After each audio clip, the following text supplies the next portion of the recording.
What's up, y'all? It is the PH Podcast, and I am here with Eve. It is your girl, Ayana, also known as Pink Honey.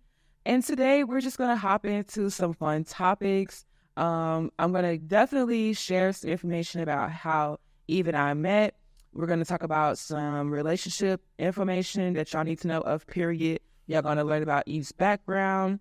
And that's how we're going to kick it off, okay? So, Eve, you want to tell them how we actually met? Yes. So we were actually at a Pink event. What was it? Like last summer, I believe. And it's my first time at a vendor event. And I just had this like pink dress on that had like a high slip. And I saw her walking by. I said, "Hey sis, we got the same dress on." Because, like, me, I'm a girl's girl. I love seeing beautiful women. I love seeing confident women. I love seeing women just, like, enjoying whatever they're doing in that moment. And when I seen Pink Honey, she was just, had a smile on her face, walking up. I didn't even know she was a DJ. I did not even know she was a DJ. So when I found out she was a DJ, I saw it was about to be lit. So... first time ever meeting her, I just complimented her and let her go on about her day, as you men should. But yeah, that's how we met, and now we just shoot content together. It has really been up since there.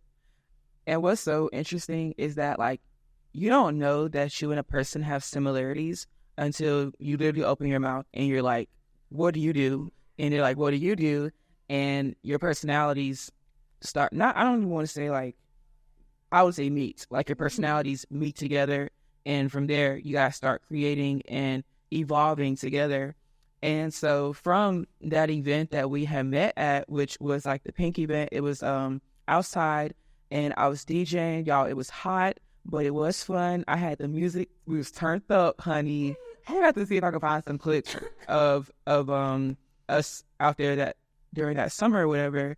But literally, after we had met there, I found her on social media, and I messaged her and I asked her if she wanted to be a part of an event that I was going to be hosting. So you guys don't know this, but I host events for women. They're like women-centered because my business and my brand is to uplift women in who they are through music, through creativity, through art, through all of those things.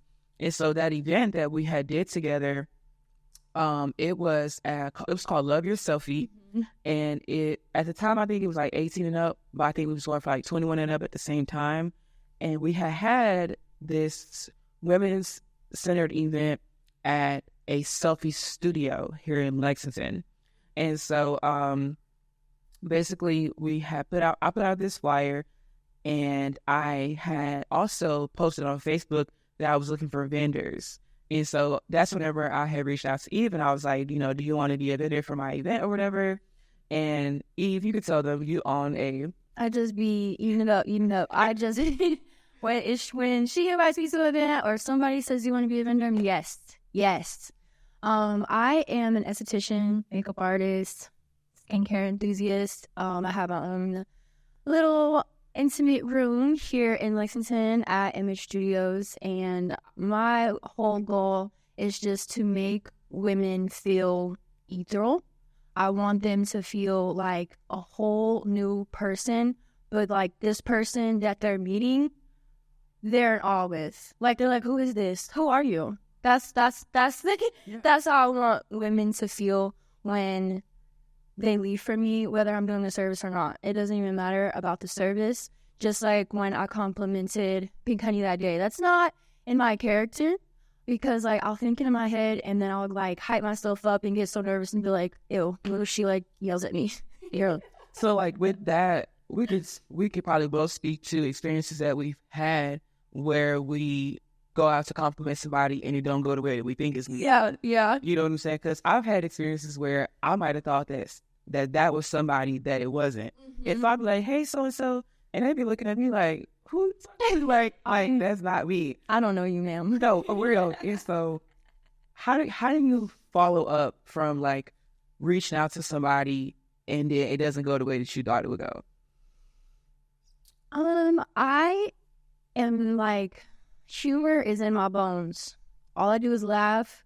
If any emotion where I feel like maybe exposed a little bit or embarrassed or something like that, I'm just gonna laugh.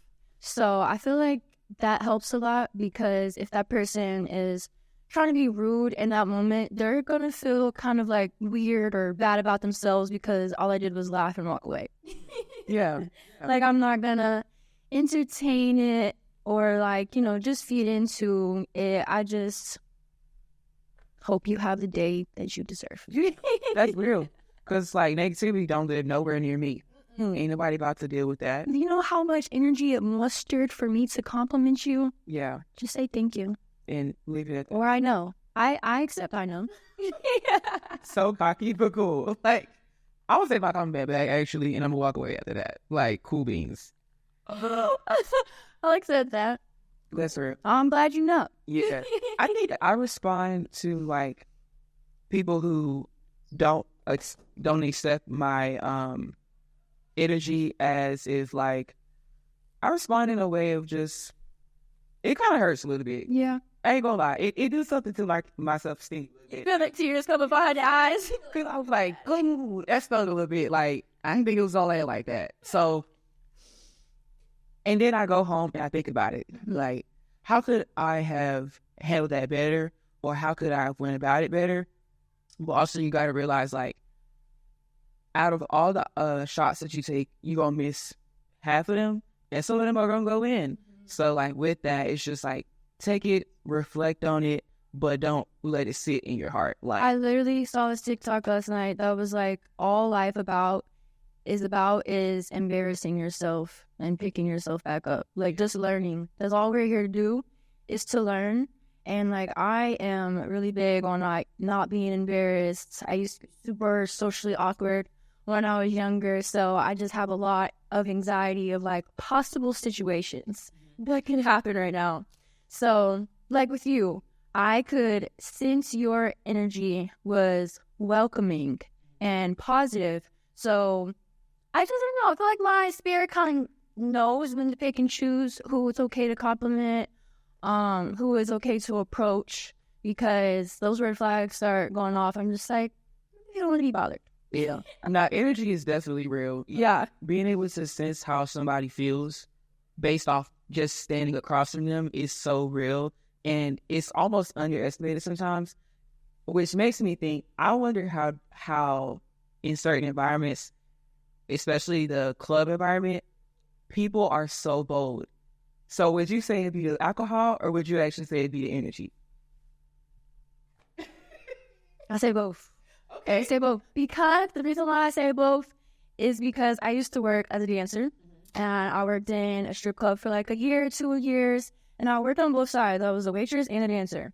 So, in my experience, I feel like people are bold with you because of your energy, and if they are drunk, I feel like I can tell if someone is being who they are or if they're being that way because they're drunk. You know what I mean? Yeah. It's like, and I don't even want to say especially men, because I had encounters with female customers or women customers as well. So it's just like, I know you like that. Yeah. Okay. I can tell that this is your daily truth. Yeah. That's just who you are. Yeah. And then I feel like the way that you can tell is in their confidence of being that way or saying what they have to say. Like arrogance. Yeah, like if they super arrogance is like you are trying to cover something up because you know it's not you. And then if there's like shakiness in your voice, definitely not you. I don't believe it.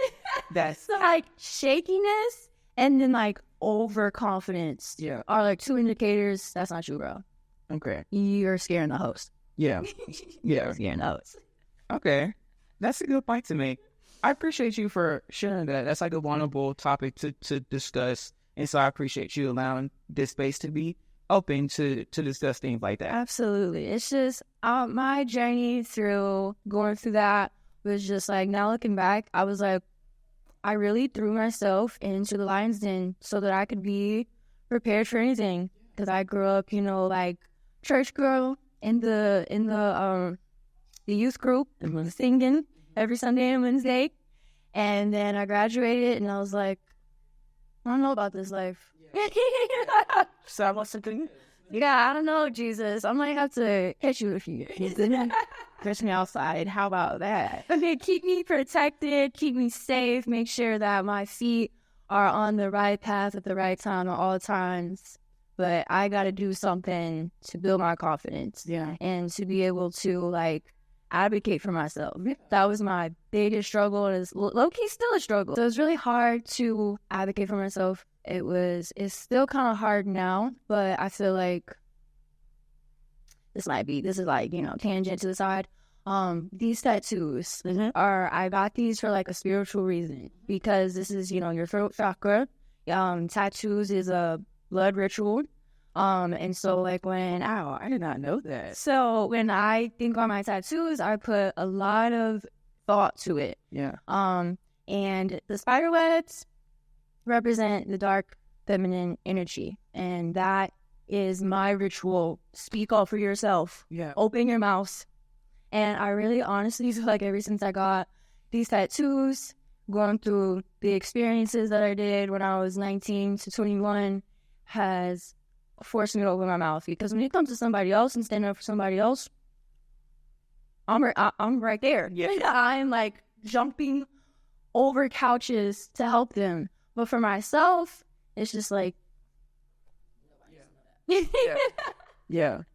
So it's been that, I feel like going through that helped me as a business owner, being able to set my price. Yeah. And then they're going to negotiate you on your body. Yeah. So like, Woo, that has to be hard. yeah. I never thought about that before. Even as somebody who's like, let me see what that lifestyle's like. Like, girl, I remember one time, it was my senior year of college. Yeah, it was my senior year of college. And I was like, I need some money, you feel me, like that. Like, I'm about to go to this club. I'm about to... Even when the prices are set. Like, bro, the prices are on the wall. Yeah. This ain't my price. You think I would be dancing on you for $25? You feel me? Like, for real. I remember I had went to the strip club, and I got the heels and everything, like going to audition and stuff like that. And I went up in there, and you know how you got to do like a stage dance or whatever. Audition? Yeah, audition to even get into being a dancer in the club. So I thought I did good, but baby, when I walked off that stage, I fell down the steps. Let me go. My first clear. And it was so, like, low-key it was kind of cute, because it was like 3 little steps, and I just went, yeah, literally. Straight to my knees. Yeah. And there was dudes sitting right there on the stage. And they were like, are you okay? Yeah. They just held me up, and I was like, I'm so glad Yeah. that you didn't laugh at me. No. Even though I'm cackling right now, because I'm going to laugh at myself before I let you laugh at me. I'll make sure I laugh first. Right. So I was just like, Right. like just laughing so dramatically, like, I'm not drunk, but that little, I didn't say such that, because there was a little thing in there. Like, it was like wood, and the carpet was just ripped out. Yeah. Like, my heel went straight into that and just took me clean out. Yeah. I'm pretty sure that's the same thing that happened to me, y'all. It's not the only time I For the record. Yeah. They are preying on your downfall, okay? Everywhere you go, as a woman, they're preying on your downfall. That's real. Advocating for yourself is very important, especially in today's climate. That sounds like an ad. Advocating for yourself is very important in today's climate. But no, for real, like, I think it's just important to be able to speak up on what you need from somebody and things in your environment. Even with, like, not today's climate, even in your personal relationships, you have to advocate for yourself. So this really cool thing on Twitter, this girl was like, she has a therapist friend, and her therapist friend told her, in order for you to assess, is this a healthy relationship, set a boundary. And I was like, that seems, easy enough. But then she gave her example, and it can be the smallest boundary that can make someone explode that will let you know that you need to run. That's why I just thought it was like the most riskless way of being able to find out. Because, you see those Twitter jokes are like, if you want to know how a man really feels about you, get pregnant. And people are like, I think there's steps before that. Yeah. That's a step. Set boundaries. Yeah. And see how they react to that. The girl who posted it, her boundary was don't make mean-spirited jokes towards me. Oh my God. Because you think it's funny. I don't think it's funny. Yeah. And she is talking to her partner. Yeah. Not even a friend. We're like, that doesn't slide with me either. Yeah. But a friend, you know, if they're like that, that's probably one of those friends that you probably just go to the club and have a drink with. You know, so they're not really a bestie. I'm gonna watch you. Yeah, I'm watching you. Yeah. But like your partner digging on you, like you're not my older brother, bro. Yeah. What's going on right now? Yeah. And he exploded on her. As he should have. I was like, thank you for listening to yourself, listening to your friends, listen to your gut. Like, you have to listen to that other voice that you hear. I know, you hear the voices in your head. Yeah. Yeah. You hear the toxic one, you hear the one that's rageful, but you also hear the little angel on your shoulder. And we choose to ignore the angel on our shoulder. Yeah. I think that's very important to speak on, just because when I was growing up, everybody will always say, like, oh, Ayana, you can't take a joke. And it's like, I don't want you to joke on me. That's the thing. Like, yeah, why are you roasting me right now? Exactly. The thing, a roast comedy show. Right. I didn't ask for that. Yeah, and that was very hard to navigate growing up, because everybody will always say, like, you can't have fun, or you're always so serious. Mm-hmm. And it's like, no, like, I'm traumatized. Yeah. And I've had experiences that have led me to situations where I don't want to experience them anymore, but I don't have to tell you that I've been traumatized. Yeah. In order for me to say, like, don't choke on me. You should respect what I asked of you. Exactly. Especially when it comes to me, because that's what people confuse boundaries with. They think boundary is what I want you to do. That's control. Yeah. Boundary is only about yourself and what you allow to happen within your mind, body, and spirit, your space. That's what a boundary is. So, like, for people to just shit on people's boundaries like that, to be like, you can't take a joke, it's just so crazy to me, because let me find out your traumas and joke on them. I'll let you like that. Yeah. I really don't think you would like that. And this is big for family members. Like, family members who'll be like your cousins, your aunties, your uncles, like nephews and nieces and stuff that might be older than you. Like, I have an aunt who is probably like 6 years older than me, maybe. Like, that's my dad's sister. And not that she's ever done anything to me or whatever, but I've just had experiences in my family where my size has been joked on, how much I might be eating has been joked on. And it's like, people wonder, like, okay, why is she anorexic? Or why does she have body dysmorphic? Damn, I can't talk. Why does she have body dysmorphia? Or why does she go to the gym so much? Or why doesn't she go to the gym so much? Yeah. It's like, there's never ending rest for Black women. For real. It's like, you can't even win for losing. Yeah. Yeah. No, that's real. There's nothing that you can do. And I think that, like, was like, you know what the 4B movement is? No, what's that? My pride and joy. The 4B movement is a feminist movement that is happening in South Korea right now, where they are saying, no, we're not having your children, we're not marrying you, we're not dating you, and we're not having sex with you. Wow. To all men. And this 4B movement has been going so strong since the pandemic. It's been going, actually, let me not say that. I've known about it since the pandemic. I don't know how long it's been going on. But this has been such a strong movement that their population is declining. Wow. It's actually declining.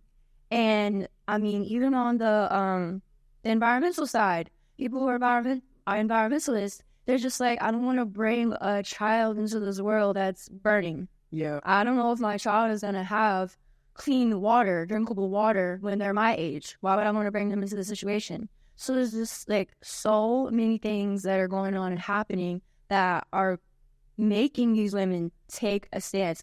And I need that to happen in America, especially with Black women. I need Black women to start saying, just no. Oh, yeah. No. To, like, everything. Yeah. Even to your family. Yeah. Black women need to say no. Yeah. Because they are the breadwinners, they're the therapists, they're the nurses, they're the cooks. Like, they do absolutely everything. They try to take care of themselves.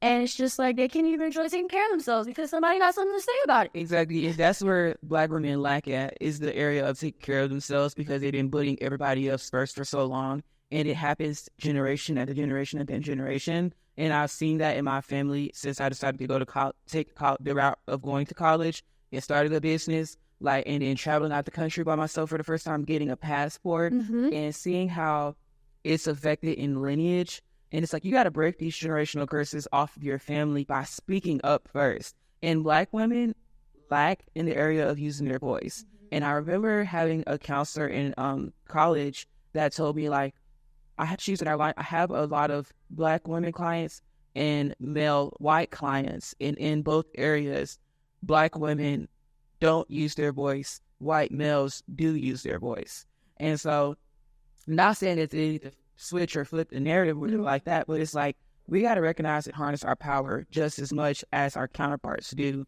in those lanes. You know what's so crazy about you saying that is you saying, like, Black women not using their voices and then, like, having that stereotypes being loud and angry. It goes back into not taking care of themselves, because when they are speaking up for something or someone, it's always someone else. It's never speaking up for themselves or protecting themselves or defending themselves. And, like, even when that does happen, even when they do, what happens? You know that we get backlash. And it's just like this never-ending cycle that makes you just want to scream and bang your head against the wall. Yeah. That's how I feel. Yeah. And I'm just happy that I think the only thing I can do right now is control it in my family, where it comes to my mom, my sisters, and my brothers, and my father.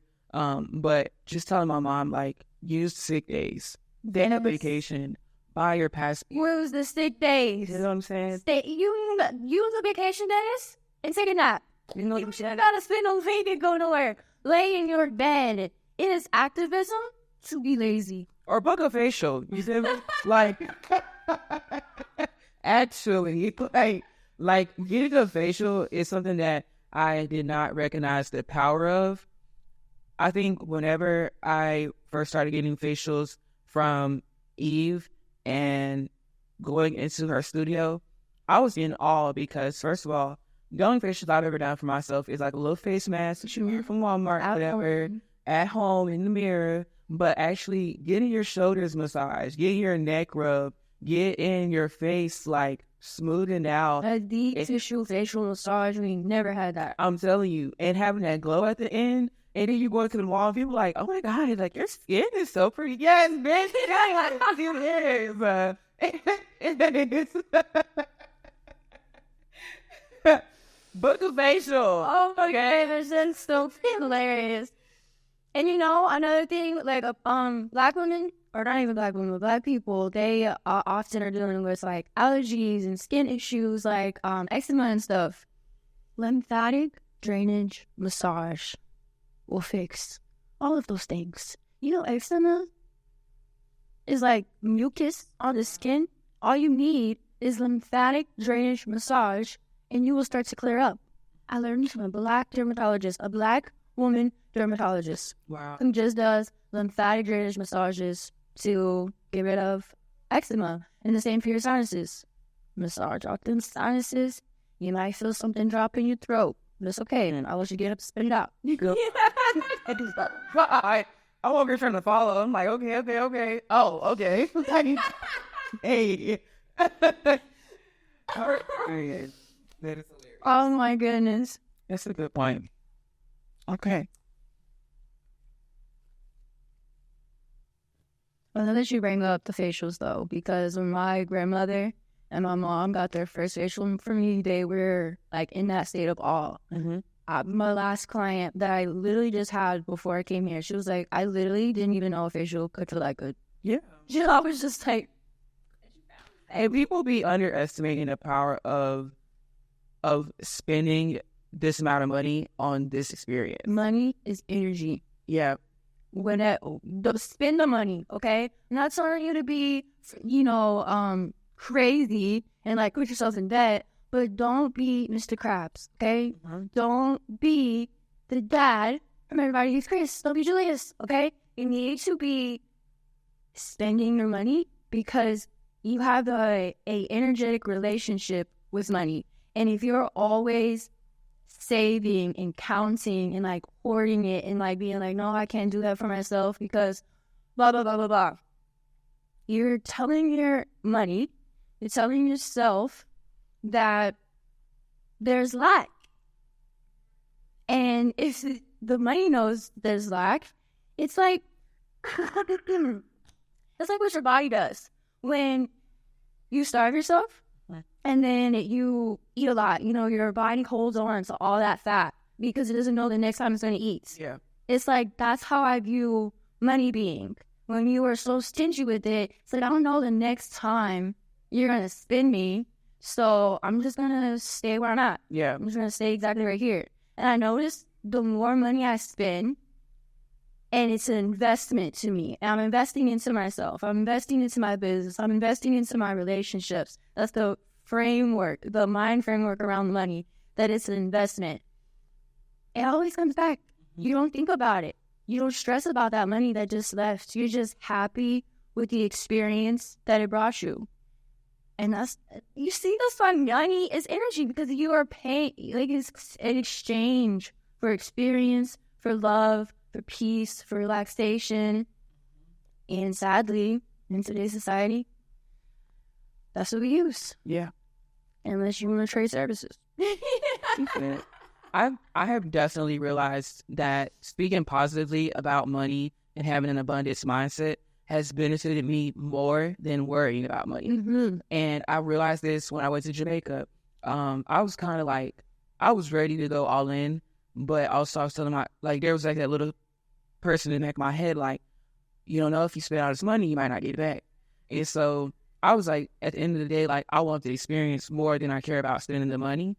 And so it's like, how you have to live. How could you not get it back? Exactly. Every day that I am alive and awake and productive, I am making money. Mm-hmm. So how could I not get it back? Yeah. I was going to come back. Yeah. And the way that you have to correct those negative minds or thoughts is by repeating the abundance affirmation. Mm-hmm. So I literally tell myself, like, money is attracted to me. I'll be like, money is like, hey girl, I'm trying to get in your pocket. Like, I will tell myself little stuff like that. So it's that I'm convincing. I read something that said, like, basically speaking it and thinking it is like the layer of basically being like, if I'm convincing my brain. Yeah, you're convincing your mind, body, and spirit that is the truth. Right. So all the universe can do is right with the truth. Exactly. Right. And that's literally what I read. Like, if I tell myself that I'm rich, I'm rich. But if I tell myself that I'm broke, I'm broke. Yeah. Like, it's like my mom will say stuff like, she got to pay these bills or whatever, or she's really into wanting to travel right now, whatever. So she went apply for her passport, and she had sent me a picture of like the Royal Caribbean cruise, and she was like, yeah, like, this is what I want to be on, whatever. But then she goes and like basically contradicts what she says, because she's like, but I need to save first. And I'm like, but you already have the money. Like, your money is there. Mm-hmm. It's not about not having access. You have the access. Fear. Exactly. Literally just the fear of, if I go do this, what's going to happen after that? Mm-hmm. And you will never know until you do it. Exactly. And I literally tell her every day, I'm like, as long as you get up and you go to work, the check is going to come. Yeah. Like, unless you cannot physically go to work today, even then you can work home, baby. Yeah. Like, the money is going to come as long as I get up today, go clock in at my job, go run this business. Money is always going to be there. Yeah. I don't know. It's something about living in, or I'm saying it's something about coming from a poor community, having been raised in a poor childhood in a low income home, that creates these ideas of neglect and not having financial stability. Yeah. Because you've been living paycheck to paycheck. But you have to change that. You got to speak positivity over your life. You got to speak abundance. You got to read books that are abundant. You got to be around people who are abundant. And I've always learned, like, if you want to go further, get around people who are further than you, so that you can figure out what they're doing that you're not doing. Yeah. And that's why I'm so grateful for our relationship, because we're both business owners. Mm-hmm. We're both trying to have more in our business. So being around one another is only going to attract people who are already higher than us. Mm-hmm. And people who want to learn from us that are trying to be like us. Yeah. And I feel like that is why it's so important to know what success looks and feels like to you, That way, you're not always chasing someone else's dream. Yeah. Are you sure that's your dream? Yeah. Are you sure you want, like, the designer bag and all the material stuff? Or do you want to just be able to sit at home and not have to worry about where your next meal is coming from? How are you going to get gas in the car? Or how you're going to pay rent next month? Yeah. I think I would rather, my dream is to do exactly whatever I want every day. Yeah. And be able to spend money and not think about it. Yeah. Because I'm not a materialistic person. I know that my signs of success are not in materialistic. It's in, like, what's going on in here? How do I feel in here? How am I viewing myself right now in this moment? Because I'm a Capricorn moon. Okay, so my worth is very connected to money. How I see my self-worth, super connected to money. Which is very weird. I thought it was very weird when I was younger. I would literally bully myself in my head about how worthless I was if I was not making money. It could even just be for that 1 8-hour shift. Like today, just today, I didn't make a single dollar. Who thinks like that? I think most people get paychecks, you know. They're not thinking, if I don't make money today, I'm worthless. I might as well just leave this planet. And it gets, like, that deep for me. And I had to go in my journal and write, what does success feel like to me? And what's so crazy is, like, I don't know if y'all know about human design, but human design, my signature is success. Other people's signatures, you know, other words, other feelings. Mine is success. So when I feel successful, I feel peace at mind. I'm not bullying myself. I'm eating a meal that makes me feel good while I'm eating it. I'm not eating it because this is what I can afford. I'm eating it because that's what I wanted. Yeah. Just simple things like that feels like success to me. And I feel like right now I'm successful.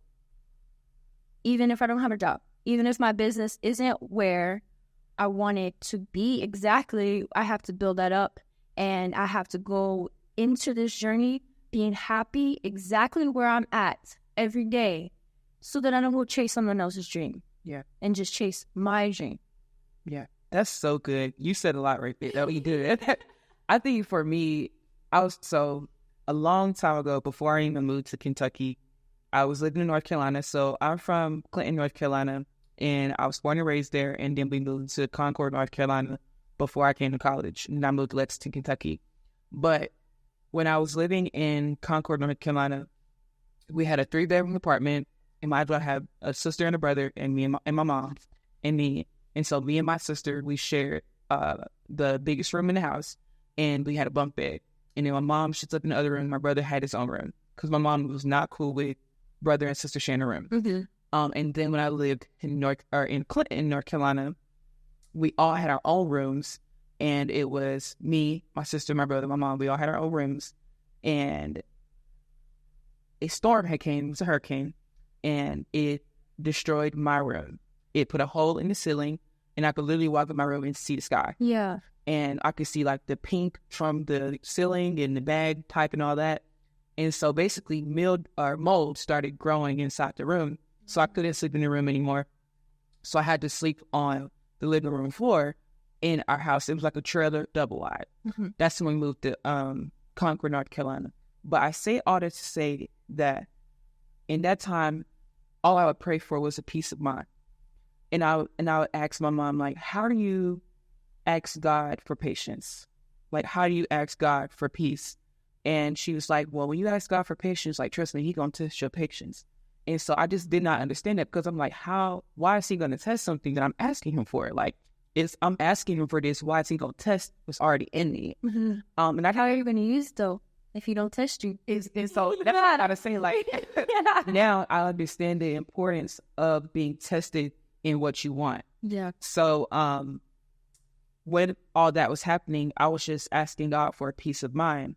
And so I did not understand what a peace of mind was until I lived on my own. Mm-hmm. And so I say all that to say, when you ask me, like, what does success look like for you, most days I just want a peace of mind, because my upbringing was so rough. Mm-hmm. And, like, being sexually assaulted at 10 years old till I was 12 years old, not talking about that until I turned 18, and battling that with having a mom who believes you but doesn't have the power to do anything about what happened to you, and then having a father who is angry, who was not there because he was in jail most of the time that I was being raised. And I should have said trigger warning. I do apologize about that. But basically, all I asked for was a peace of mind. So now knowing what peace feels like living on my own, it's like when I think about what does success look like, it's not materialistic. It's not money. It's like... It's not even the amount of money in my mind. Exactly. You know what I'm saying? Like, it's not a number that I could think about that I could say, like, I want to reach this amount. Like, it's not that for me. It's like, I want to be able to educate women and teach young girls about being able to decipher through the thoughts of worthiness and worthless. Mm-hmm. Because throughout all of my childhood, that's what I felt. I felt worthless. Like, I felt like I was always seeking attention from girls and guys because as a child, these things have been taken away from me. I felt like because I was sexually assaulted, I would never be pure enough. I remember somebody that told me, like, if you have sex before you get married, I can't wear white on your wedding day. And so, like, that haunted me. Like, that, I'm telling you, like, I was just, and I remember my aunt, on her wedding day, she had wore a red dress. Mm-hmm. And so I was just like, dang, like, none of this stuff sits well in my spirit.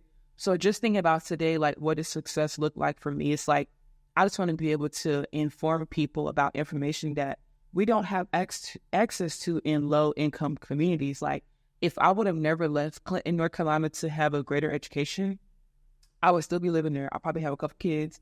And it's not that there's anything wrong with this, but it's like you got to want more for yourself and for your future. But if you don't have those people in your corner to say that you can do these things or encourage you to get better, you're going to be comfortable with what's around you. Mm-hmm. and living in a repetitive cycle of what your family's done for generations. Yeah. So, and especially if you are miserable, you just have to do better. And it's a generational curse that we're breaking as women in this generation by simply living by ourselves, by simply not having children. Like, in a way, what I was talking about 4B earlier, we are kind of moving into our 4B era over here in America because women are done. And just remove men out of the equation, I am just so proud of women coming to this point to be able to find who they are. Yeah. Because all of our mothers, grandmothers, aunts, their worth was tied to what they bring to the table. Yeah. And what they bring to the family, what they do for the family. We might be called lazy, hussy, like what she said. Everything in the book. But we are happier than previous generations. Yeah. And men are getting sad and lonely. What they told us would happen to us. Yeah. But we find community because we have, it's like trauma bonding.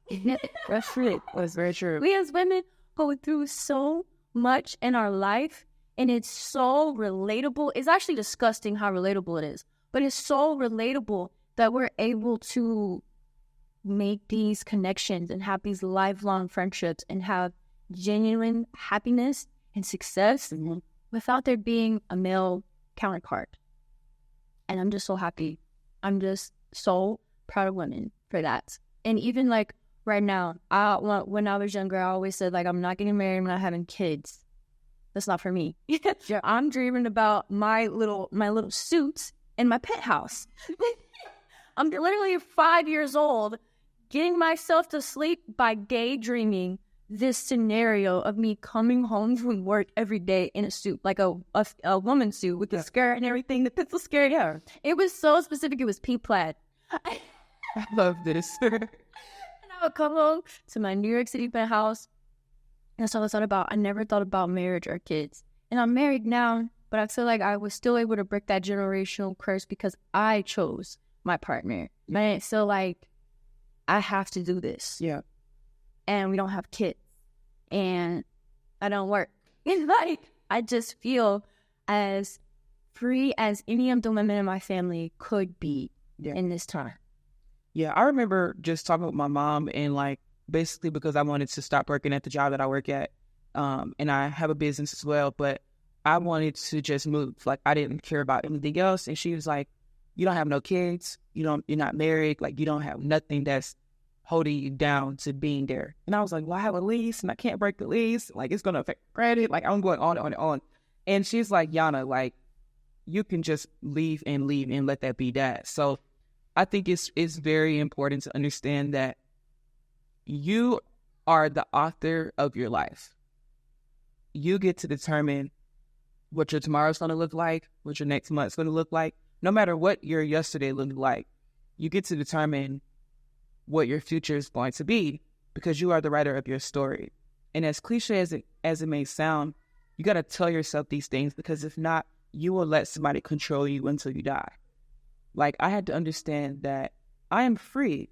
I am allowed to move through this world freely by myself, for myself, and going on solo trips, going out to dinner by myself, booking solo experiences for myself has helped me understand that I can have these things if I want them. So, yeah. And there's this Black woman author named Zora Neale Hurston. She was also an activist back in the day. Absolutely love her. And she has this very famous quote that says that if you don't speak up about your pain, they will kill you until you enjoyed it. It's like something like that. It's very close to that. She was like, if you let me try to say it again. If you don't speak up about your pain, they will kill you until you enjoyed it. I'm pretty sure that's it. Maybe not the kill you part. Maybe it'll be an extra. But we're gonna say that's. But it was definitely on that line, and I just feel like that sentence holds so much power.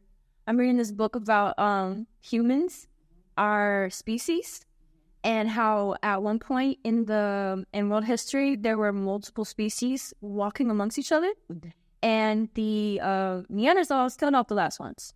And then our species, which is, I'm pretty sure Homo sapien killed off the Neanderthals. So, like, we're just genocidal, I guess. Yeah.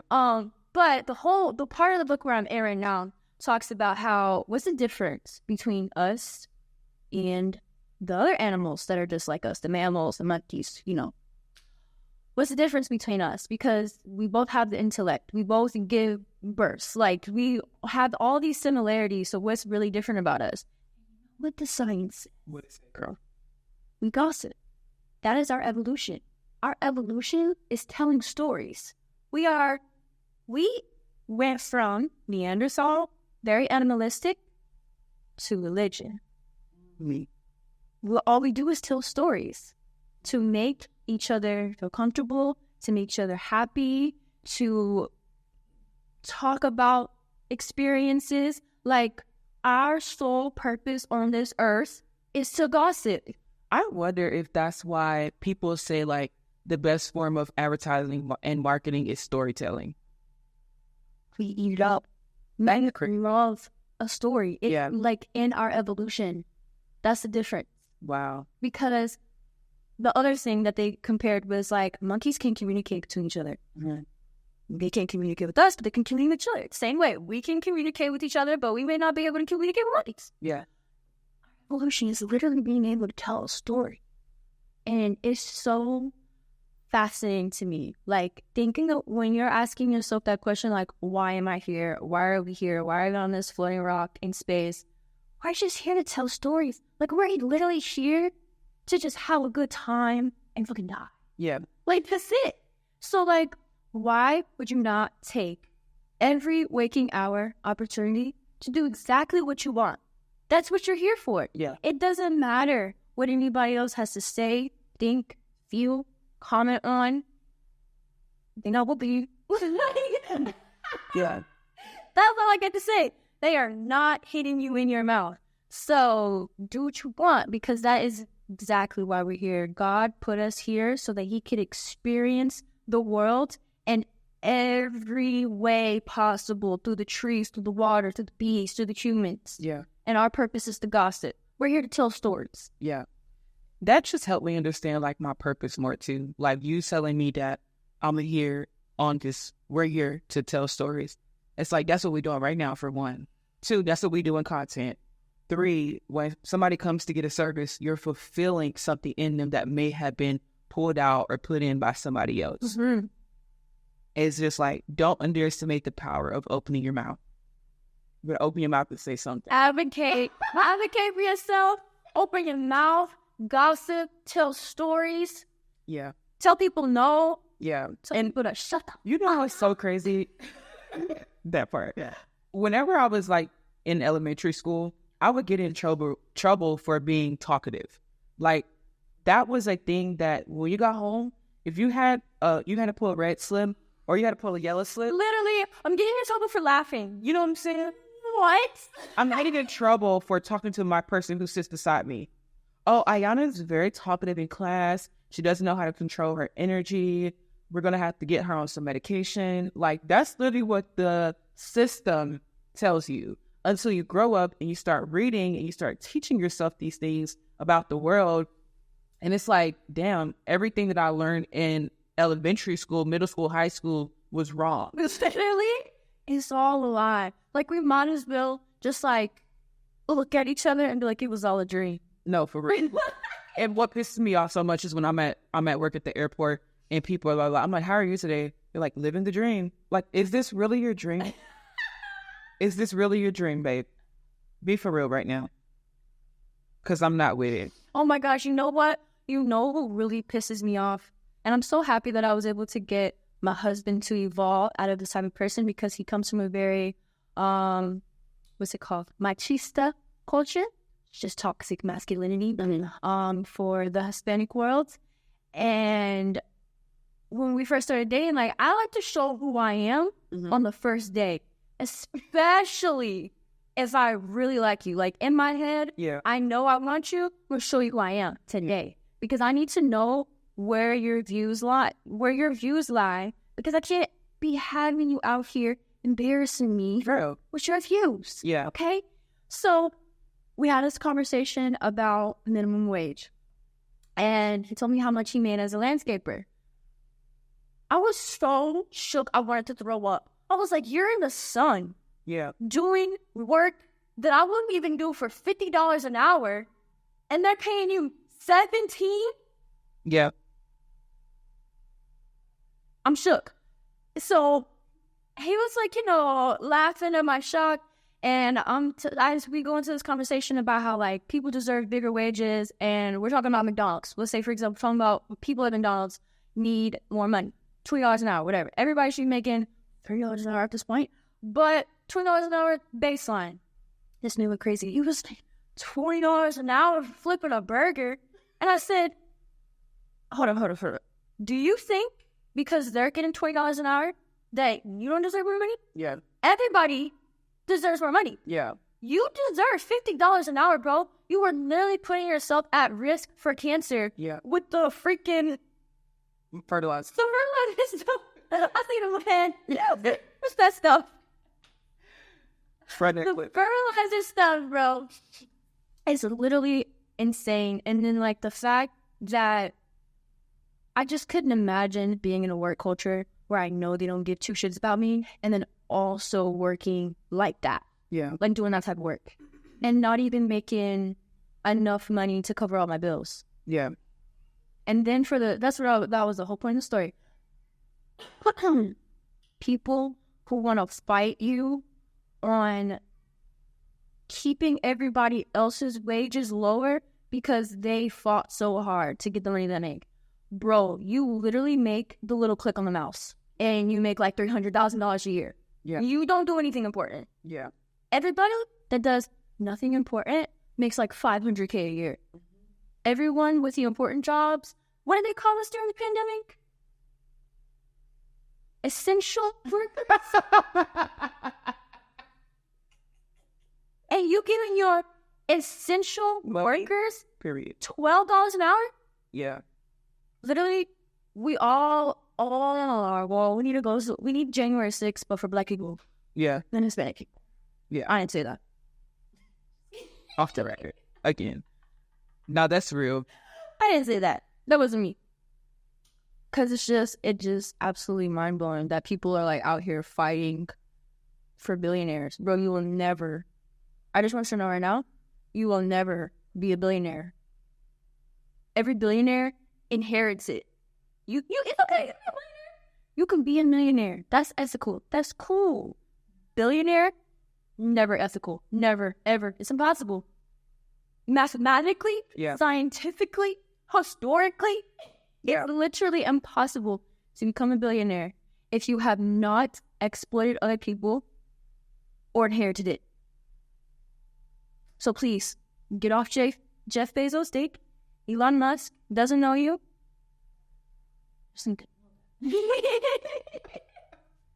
Well, you guys have heard it best from Miss Eve and Mrs. Eve. Put some respect on her name. But I've just really appreciated you having you in this atmosphere today, and welcoming you to the PH podcast. I've been so grateful to have you bless the mic, bless the room, bless the space. And this is just the beginning. I hope that next time we can have I feel like this is a cozy environment, but it's going to be a more influential, cozy, safe environment. All right. So Eve, let the folks know where they can find you at. You feel me? So you can find me here in Lexington, Kentucky. I'm located in Lexington Green. I'm at Image Studios right off the highway. You can find me at www.slayeve.com. That's SLAYEVE, slayeve.com. And I'm ready to take care of you. I'm ready to make you feel better than your best and just pour my heart, soul, and love into your energy. And hopefully you will be able to sprinkle it out to other people. Period. All I want to do is spread love, and for that love to be so strong that you spread it to other people. She's going to enhance your life. Okay. And it's your girl, Pink Honey. You guys know where you can find me. Hope you guys have a blessed day. Peace out.